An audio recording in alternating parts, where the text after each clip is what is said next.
In today's lesson, you're going to learn a strategy that you can use to stop people who are compulsively rude or insulting from being that way with you. Plus, you're going to learn the number one mistake that people make that causes them to fail and how to avoid that mistake so that you can get it right. You ready? Let's say that you know somebody who's constantly saying rude things like, "Hey, dumbass, you forgot this."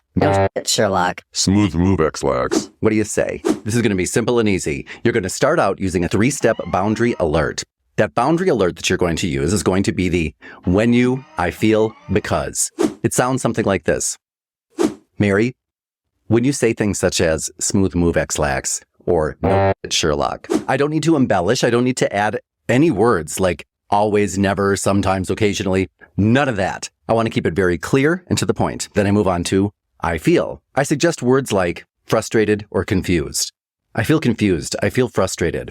Because you don't want to say, I feel like you're disrespecting you. Yeah, I don't want to characterize what you are doing. It's not that I feel like you're doing this. This is how it makes me feel. Frustrated, confused. Why? Not because I'm stupid, not because I'm timid, but because I don't know how to process that type of language. And that phrase, I don't know how to process that type of language, is a phrase that you can use in a variety of different circumstances when people say things that are out of line. Because what you want to let them know is, oh, that language that you just used, I don't know what to do with that. I'm not accepting it. I'm not taking it. I'm not going to do anything with it. I'm letting you know I don't know what to do with that. I don't know how to process that.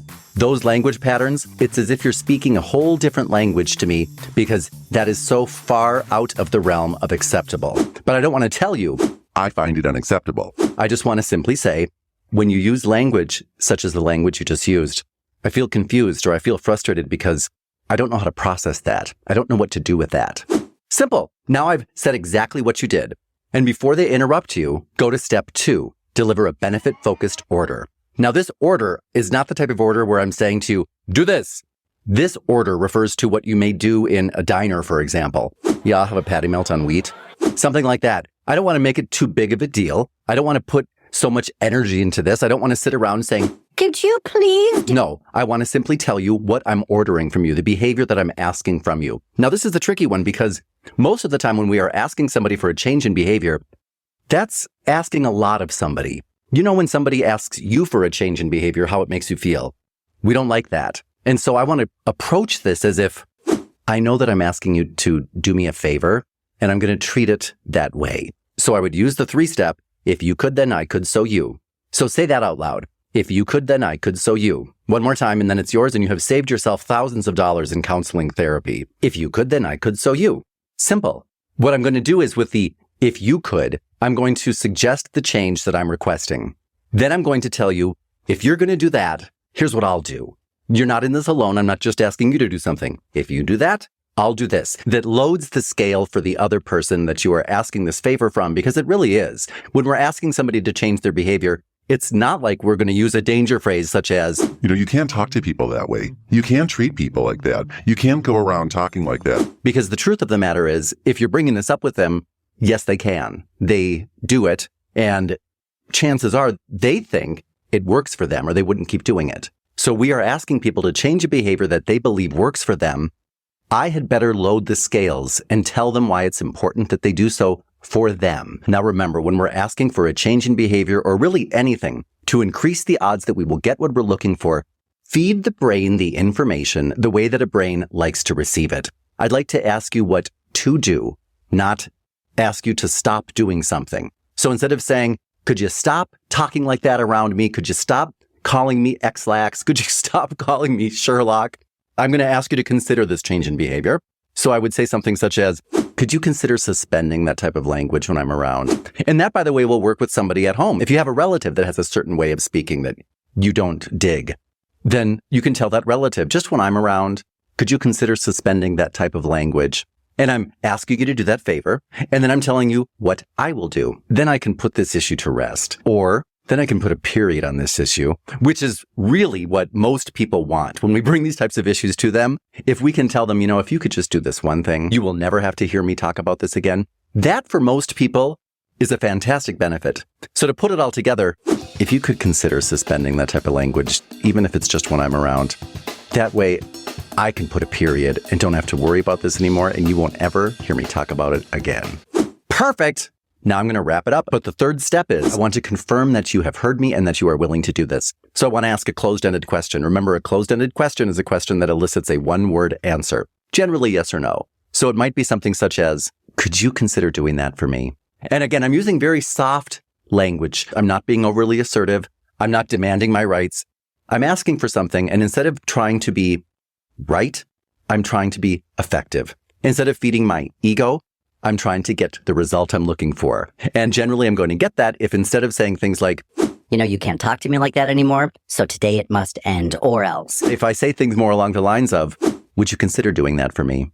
Could you consider doing me that favor? Chances are you're going to say then, Okay, fine, if you'll shut up about it. great. If they say yes, you just agreed to put a period, so let's do that. Great. By the way, did you notice the blah, blah, blah, blah, blah? Change the subject because you have now gotten what you just asked for.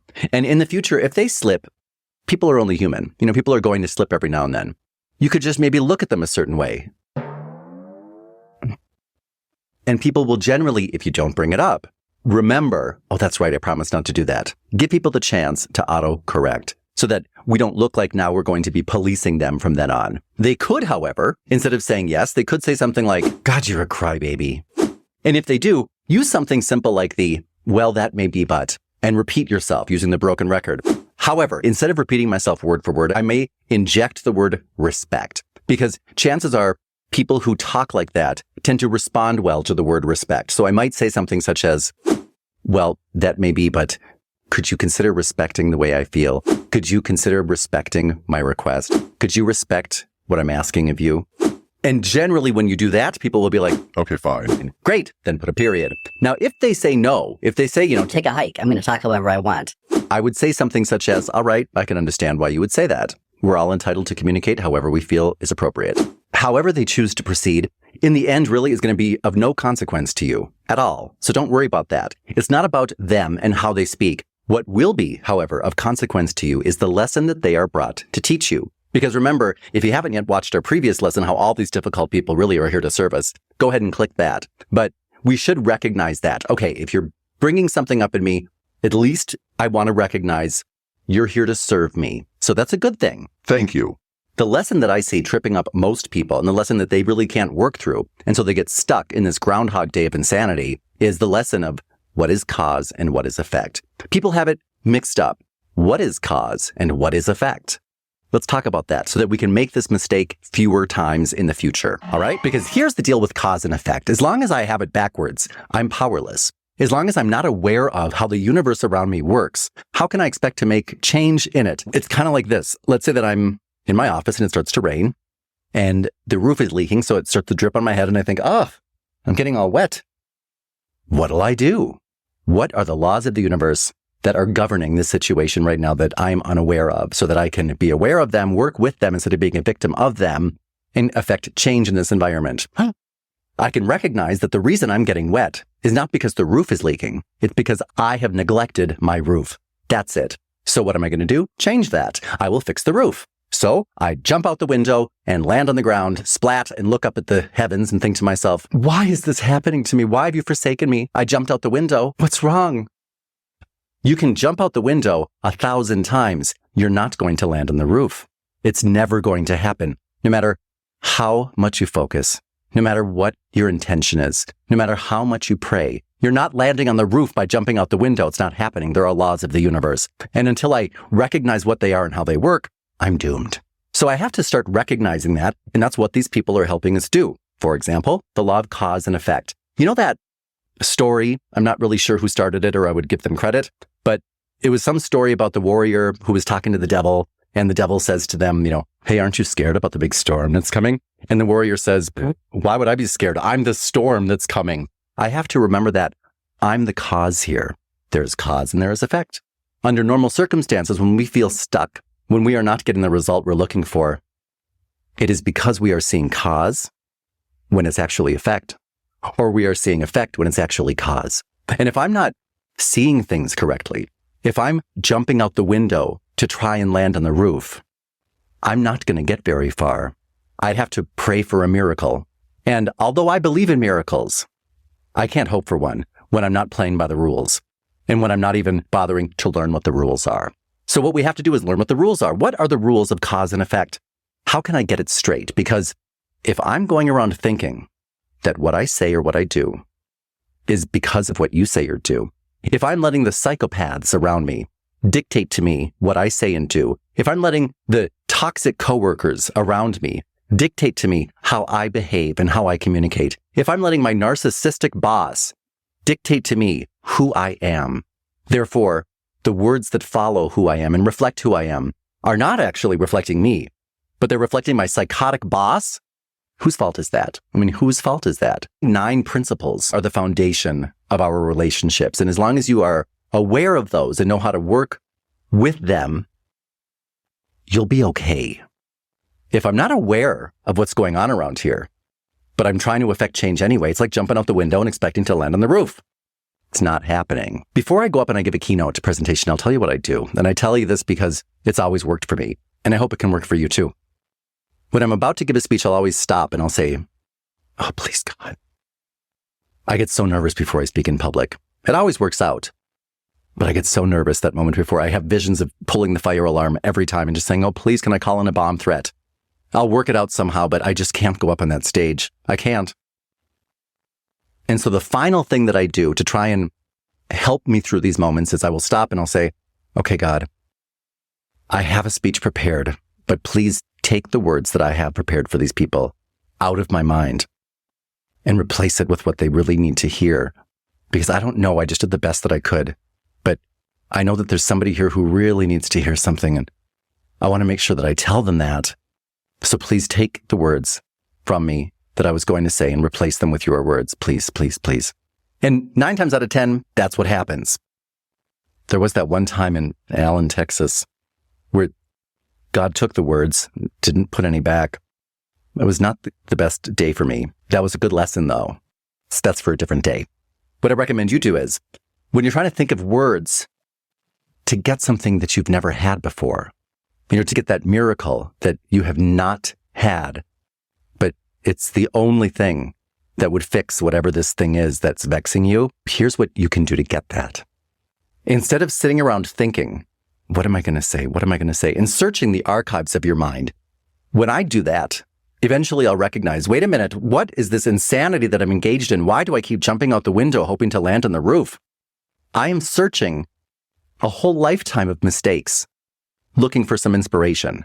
I'm searching archives that are filled with mistakes, filled with experiences that did not create miracles, looking for a miracle. I'm searching for that miracle in my brain when my brain is not divine. So instead of doing that, stop and say to whoever it is that, is your source, and say, please take these words from my brain, just empty it out, clear my mind, and put some new ones in there. To do that, I have to clear out the garbage that's already there. So instead of searching for the words, I don't have them. They're not going to come from me. I have to clear out my mind and ask that they be placed there. Ask for the words. That's the best chance that I have of being effective. Remember, there's a reason why they call it effective communication. Because when I'm effective, those words are coming from source, therefore they can have an effect. They are cause coming from source. Remember, there is substance, that is source, then there is form, those are words. If it's coming from source, then it can take shape and have effect. But if all I'm doing is observing the chaos around me, the toxic people around me, and I'm reacting to them based on what they say or what they do, and I'm letting them tell me who I am, that's not effective communication. That is affected communication. I have no chance. So until I can recognize that, I'm not always going to get it right. You're not always going to get it right. It's okay. If you don't get it right, you'll have another chance. That's the law of the universe. Anytime it appears as though we didn't get it right, we messed up, it's okay. You will have the opportunity to choose again. And wherever you are, I hope that you are with people that you love, and I hope that you tell them that. And remember that there's nothing that you have to say that you can't say in a loving way. If you need help with that, that's what I'm here for. And if you found value in this, hit that subscribe button or join us in our channel, become a member, or in our Patreon page. Or if you really want to go over the whole enchilada, stop by Dan O'Connor Training and join us in one of our live courses. I look forward to seeing you there. And remember to share this video on Twitter and Facebook and wherever people go for information like this. This is Dan O'Connor, signing off.